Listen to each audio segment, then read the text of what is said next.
What's going on, guys? Steve Collins here, High Rocks coach, and today we're going to be discussing how to achieve 100 unbroken wall balls. Now, if you learn to do this, it can be an absolute superpower. We saw it in the Worlds this year with Dylan Scott, 100 wall balls unbroken, and he ended up winning the world. So if we can learn how to do that, it's going to be your superpower, so that at the back end of the race you can get a PB, get a podium, and qualify for the world. So let's get into it. This is an 8-week phase. Okay, it's going to have 2 different blocks of 4, and we're going to be covering mobility, a strength reserve, because you've got to be strong. We've got to build that work capacity. A lot of people are talking about work capacity in High Rocks at the moment, and it's basically just think of it as being able to do the reps, okay, that muscular endurance. And then we're going to get race specific. So we're going to break down this video into those 4 main things so that you guys can hit those 100 unbroken wall balls and hit a PB. Let's go. First things first, we need to think about what we are asking the body to do. And it's not just 100 reps, it's the time it takes to do those 100 reps. Now, one wall ball, it's gonna take you about 2 seconds. So 100 reps, you need to be able to move non-stop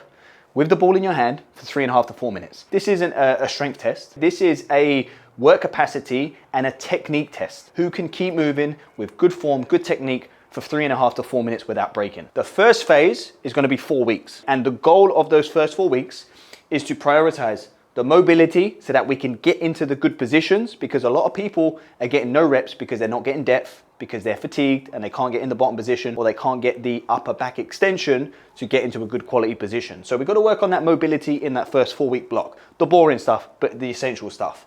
We also got to build a strength reserve. We've got to get stronger, because if we can hold the ball and we feel like our shoulders are getting fatigued, you need to get stronger, okay? The stronger you are, the lighter ball is going to feel.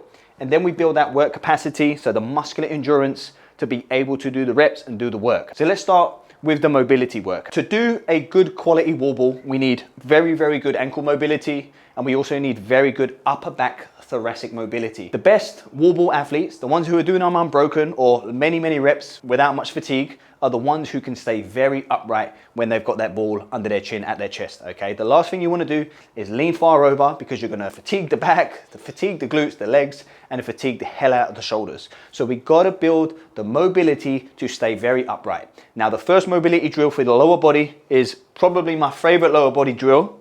We're really going to open up the hips and the ankles. So this is a kettlebell hip shift. You take a wide stance here and we go down, breathe, exhale, and then ease back out. 30 to 60 seconds of work on each side. And that's just a 12-kilo kettlebell. So you can see the position that we're building.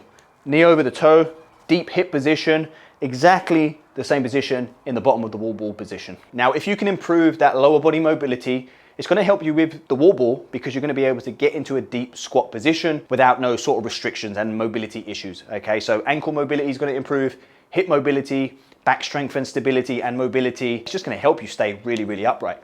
The second exercise for the upper back, the thoracic, a lot of you lot running a lot, bench pressing, burpee broad jumps, even wall balls. It's going to make your posture forward and very, very tight. So we need to open up this area and stretch out the upper back. And if you've got a desk job, it's going to be worse as well. So this is one of my go-tos for anybody that has a desk job and just does lots of running and High Rocks events, okay? It's going to do a real good job at opening up that whole upper back region, the thoracic region. Elbows on the bench, and we sit back and breathe and stretch.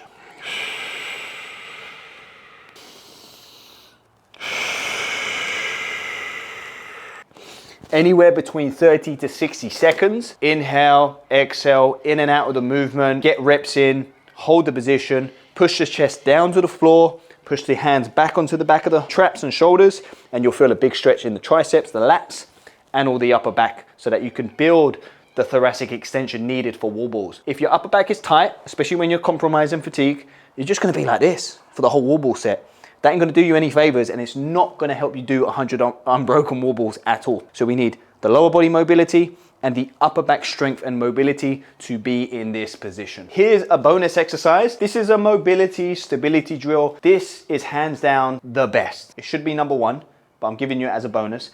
I get all my clients doing this in their warm-ups, during their sessions. This is the overhead squat. Stick overhead, we go down with control, as low as mobility allows, and stand back up. Keep the reps low, 3 to 5, keep the tempo slow, pause in the bottom, and build that. Once you can do it with a dowel rod, go to the barbell, hold the bar wide, and slowly build that position, because you're building the position of where you need to be for a wall ball, okay? Same sort of concept, same sort of idea. Mobility, done. If you want to get online coaching from someone who cares, which is me, then hit me up. There is a link down below in the description. If you have a Hyrox event coming up or any sort of hybrid event, then fill out that application form.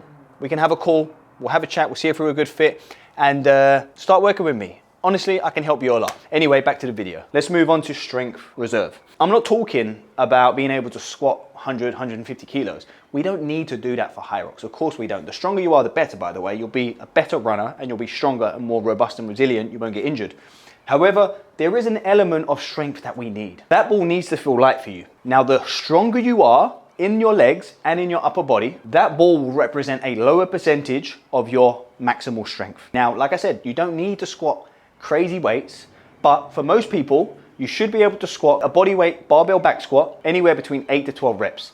That's the kind of load that we should be using for enough functional strength reserve. Now, my number one exercise to develop lower body strength, to increase that strength reserve, is going to be the front squat. Now, a lot of people don't have that mobility to get into that front rack position. Number one is mobility. Work on it, okay? Improve your mobility. If you can front squat, you're gonna smash wall balls, you're gonna get into the right position every single rep, and you're gonna get no reps, okay? So the front squat, great exercise. I want you to try and work on building up to a body weight front squat anywhere between 4 to 6 reps. If you can do a body weight front squat for 4 to 6 reps, it means that you can add maybe 15, 20% onto your back squat. That's a good amount of strength to have for a Hyrox event. Okay, so the front squat, you hold the bar on the front of the clavicle, elbows stay high, and then we squat. You can see it's forcing my body to stay as upright as it can be, and that has a massive transfer to wall balls. So get strong in the legs using the front squat if you want to get into a strong bottom position for wall balls. Now, the stronger your legs are, the less your upper body is going to have to work. However, we still need a strong upper body, and my favorite strength exercise for the upper body to help with the wall balls is the behind the neck push press. Now, the push press is we're utilizing the hips and legs to get that weight overhead. We dip, we pop, back down, dip, and pop. Now, the great thing about that exercise is we are teaching the body how to produce force from the lower body, from the hips, through the core, through the trunk, out into the upper body. Pressing from behind the head, you need good mobility and you need good strength. If you can build this behind the neck position, when you come to the front with a wall ball or dumbbells or anything that you need to do in your strength training, it's gonna be so easy and effortless, all right? Having a ball here, 4, 6, 9 kilo. If you can work from here, this is easy, okay? So develop the behind the neck push press to help with your wall balls. So that's one lower body exercise, that's one upper body exercise, and the third exercise is more of a functional power exercise. It's the dumbbell snatch. Now, you don't have to go crazy heavy. I think females anywhere between sort of 5 and 7 kilos. Males can be sort of anywhere between 15 to 20 kilos is a good number. 100 reps, alternating dumbbell snatch. A lot of people out there are teaching people dumbbell thrusters and things like that. Now, that does have a great transfer to wall balls, except if we are gonna start practicing lots of wall balls in our training, we need to sometimes get away from those same movement patterns because we're most likely gonna get injured, pick up niggles in the shoulders or the knees and the hips. So this is a great whole body power exercise. It's teaching you how to produce force and power from the lower to the mid trunk to being overhead. Okay, so dumbbell snatch, make sure you do it. Okay, so we've done strength reserve, we're getting strong. Now, we got to build that work capacity, the ability to do the work, not just 100 reps, but the 4 minutes of work. Remember, guys, we've got to build the ability to do the reps in 3.5 to 4 minutes. Okay, that's the key. The work capacity, we are going to focus on density. This is where EMOMs come in, every minute on the minute. So you have to train density in the workout, and density is basically being able to do more work in less time with less rest period. Okay, that's density, and that's exactly what Hyrox requires, especially if you're going to try and do these 100 unbroken wall ball reps. We're in that first phase. This is how we're going to progress our EMOMs. We're going to be working, excuse the pen, every minute on the minute, and we're only going to do 5 minutes. Any more than that, and we're not really getting specific to those reps that we need to do in 4 or less. What we're going to do, if you are a beginner and you can only do 10 reps, okay, stick with 10. So if you do 10 reps every minute on the minute, 10 reps could take you 30 seconds. If you're a beginner, it means you get a 30-second rest and you keep doing it. So in 5 minutes, you're gonna do 50 reps. If you're a little bit more intermediate to advanced, maybe let's say you can do 20, 25 reps. Let's say 25 reps. You can do 25 reps in the minute and that's gonna take you 40 seconds, okay? Because you're fast, you're efficient, you can do them.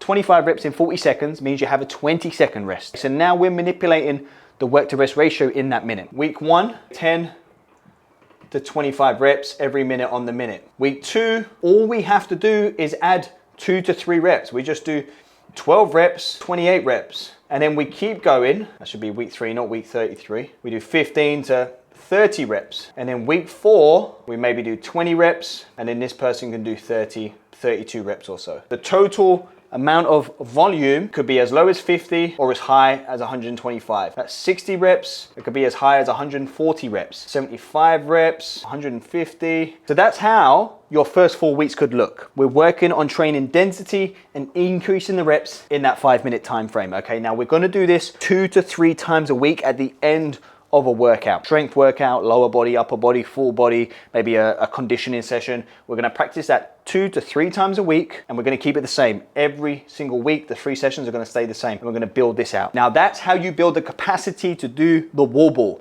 There are other ways to also add work capacity, and one of my favorite ways to do it is by using the 2-minute leg press. Now, this is incredible, tremendous exercise at just locking in and keeping you focused on pumping out the legs, building lactic acid. It's absolutely brutal. This is how you do it. Add body weight to the leg press and you do a 2-minute set. Your goal is to keep moving. You take a minute rest and you do it all over again. Okay, now if you can do 50 to 60 reps in 2 minutes, and you can do it twice, you have the potential to do 100 unbroken wall balls. You have the potential. Make sure you give that one a try. Now we've built the work capacity and our ability to do the reps.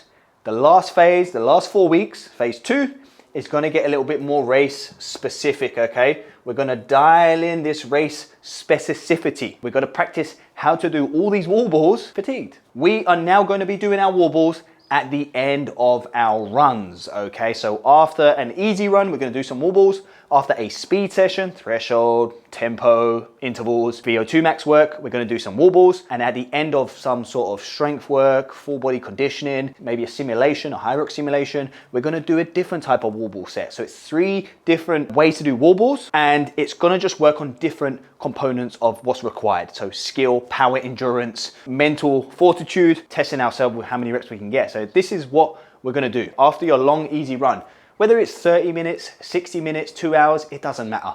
At the end of your easy run, we're gonna work on your ability to do good quality skilled reps, power, endurance. All you're gonna do, 10-minute EMOM. 10 reps is all you're gonna do. Doesn't matter how good you are at wall balls, all you're allowed to do is 10 reps. Now you can go a little bit heavier here with the ball that you're using on game day. So if you're using a 4, maybe you can use a 5 or 6 kilo. If you're a male, you're gonna go pro, you're gonna use a 9 kilo, maybe you can use like a 10 kilo ball, but any more load isn't gonna help you, okay? It's gonna change your mechanics, projection, and power. The best thing to do is probably just stick to the ball that you're gonna use on game day. On your easy recovery day, at the end, a 10-minute EMOM, 10 reps every minute on the minute. You're just gonna bang them out really fast. The key is not to get any fatigue, okay? We don't want any lactic acid built up in the legs or shoulders. We wanna get them done fast, efficient, perfectly. 10 reps, 15, 20 seconds. You've then got a 40-second rest. So it's a really, really long rest period. We're looking at like a 1 to 2, up to a 1 to 4 work to rest ratio. Perfect for power endurance because the energy system, the creatine phosphate stores that we're using in those wall balls, speed, power, that's enough time for it to recover and replenish and go again. So this is not about fatigue. This day is about power, endurance, and skill. Now, the second way we're gonna microdose the wall balls is we're gonna use that EMOM workout at the end of a speed or threshold or interval session. After you've done your running, your good quality running, and you're tired, now we're gonna get in the gym and grab a wall ball and do an EMOM. We're gonna do a 4-minute EMOM. Okay, so now we're getting a bit closer to that specific time that we have to work. Now, at this point, you should be able to do 20, 30 reps unbroken, and we're gonna do that every minute on the minute. So anywhere between 20 to 30 reps every minute on the minute. That's gonna give you anywhere between 15 to 20 seconds to recover, and we're gonna do it 4 times. So there we're accumulating anywhere between 80 reps up to 150 reps. Now we're working on wall balls after a ton of fatigue, and the rest period is shorter than that first day. So this isn't, you know, we still got to train technically with good skill, but now under fatigue, okay? So the rest period is shortening, which means the density is what we're working on here. Now, that second session of the week after your threshold work is gonna feel most like race day in terms of like your perceived exertion, your effort, you're fatigued, you're tired. Now you've got to go do wall balls, okay? So it's a good mental builder. Now, the third way we're gonna microdose the wall balls, after you do a simulation or a conditioning session or an erg session, or maybe just a full body strength session, you're now gonna do as many rep wall balls as possible. So you might go 40, 50, 60, 70 reps. You take a 15 to 20 second rest, and then your target is to get half of what you got on your first set. So let's say you did 60 reps without stopping, 15 to 20 second rest, try and get to 30.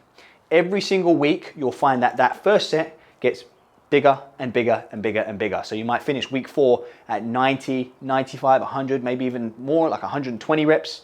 And that second set is more of that mini set. If you can do that over a 4-week period, there's no reason why you can't do 100 unbroken wall balls in your competition. When the adrenaline's going, when you know the time, you're in the zone and you're going for it. Now you're teaching your body how to withstand longer time, longer sets, and shorter rest periods. All right, and there you have it. There's your journey, an 8-week plan to achieving 100 unbroken wall balls. Now, if you still think that is unachievable, still follow this 8-week plan.